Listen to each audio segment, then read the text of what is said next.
Saúde em Foco, com Luiz Fernando Correia.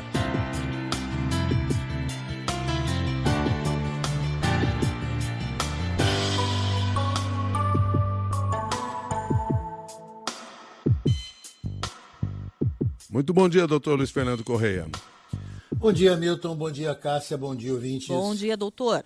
Hoje o senhor nos traz mais um estudo a propósito do consumo de ultraprocessados. É isso, Milton.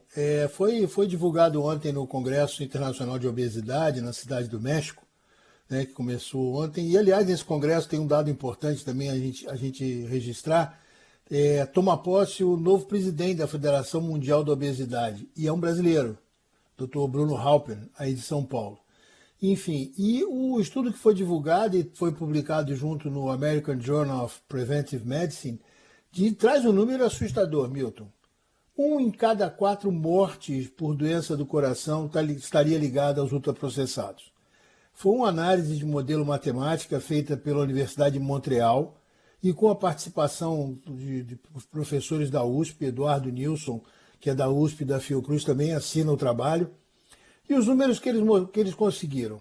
No Canadá, em 2015, deixa eu ver que está há algum tempo já, né? Mas os ultraprocessados já eram 43% de todas as calorias consumidas pelos adultos.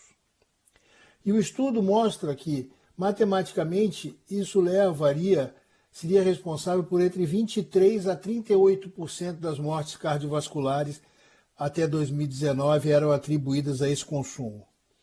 Então, cortar o consumo pela metade conseguiria evitar 8 mil mortes. Essa mesma modelagem matemática, Milton e Cássia, já tinha sido feita para o Brasil pelo professor Nilson da USP, que estimaram o seguinte: 19.200 mortes prematuras, 74.900 novos casos atribuídos a ultraprocessados e cerca de 22% dessas mortes prematuras por doença cardiovascular entre adultos brasileiros estaria ligado ao consumo de ultraprocessados. Então não é uma questão só de estímulo à obesidade, aumento de doenças crônicas como diabetes e alterações de síndrome metabólica, a gente está vendo a consequência disso. Então, na modelagem matemática da USP, redução de 10% no consumo, a gente conseguiria evitar 2.100 mortes por ano. Se essa redução chegasse a 20, 4.100, obviamente, e uma redução de 50% evitaria cerca de 9.900 mortes. Agora, tudo isso são estudos matemáticos, porque não tem como você controlar exatamente o que as pessoas comem. É muito difícil fazer esse tipo de análise.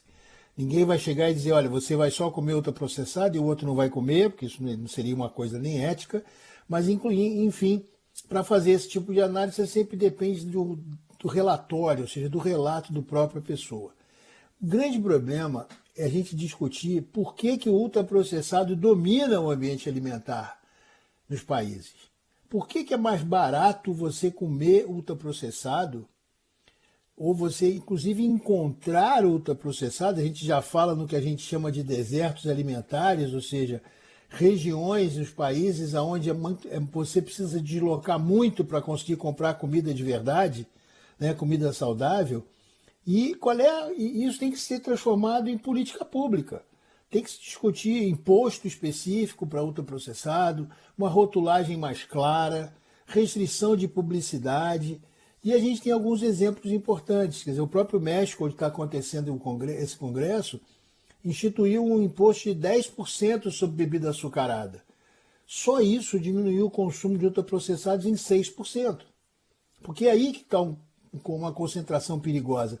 Bebida açucarada, carne processada, é isso que a gente tem que discutir. Gente, a gente tem que entender por que é tão difícil, onde se encontra a desigualdade socioeconômica com esse problema alimentar, que é o consumo de ultraprocessados. Por que a gente não consegue instituir fontes de disponibilidade de alimento saudável para a população mais vulnerável? Essa é uma discussão que tem que ser feita. E é uma discussão que é muito bem feita em alguns podcasts, como o Além do Peso, aqui da CBN, com o Dr. Luiz Fernando Correia, podcast que você encontra nas nossas plataformas, nos principais agregadores. Tem um episódio que o Dr. Luiz Fernando Correia conversa sobre esse assunto com a Rita Lobo. Eles falam bastante de comida ultraprocessada e das alternativas, né, doutor, para sair desse mundo dos alimentos ultraprocessados.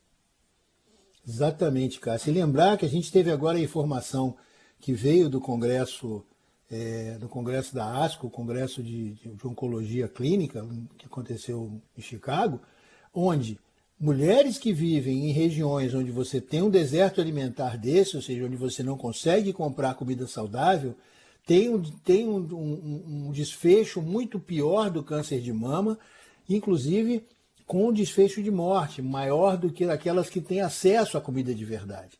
E você lembrou bem da Rita Lobo, que conversou comigo no podcast, e ela fala uma frase que acho que é lapidar, gente. Vamos descascar mais e desembalar menos.